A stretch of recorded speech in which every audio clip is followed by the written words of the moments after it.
O BNG de Noia propón unha modificación das ordenanzas fiscais dos impostos sobre bens inmobles e de construción para incluir bonificacións nas actuacións encamiñadas a conseguir unha mellora da eficiencia enerxética ou maior accesibilidade. No caso dos inmobles que executen reformas para mellorar a habitabilidade das persoas con mobilidade reducida, propoñen unha bonificación do 90% do ICIO. Aquelas actuacións que se realicen sobre os edificios e vivendas unifamiliares de cara a mellorar a accesibilidade das persoas con mobilidade reducida, das persoas maiores,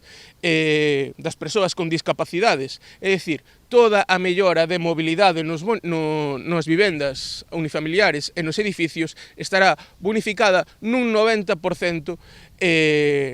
no imposto do ICIO. Tamén solicitan rebaixas de entre o 50 e o 90% do ICIO para as actuacións encamiñadas á mellora da eficiencia enerxética, sendo a bonificación do 90% no caso de sistemas de enerxía solar. En canto, IBI apostan por unha bonificación de entre o 20 e o 50%, en función do valor catastral da vivenda durante 3 anos e cun máximo de 400 euros anuais naqueles inmobles que instalen sistemas para o aproveitamento térmico ou eléctrico de enerxía solar. Favoreceremos a instalación de paneis fotovoltaicos para quentarse ou para a xeración eléctrica a través do autoconsumo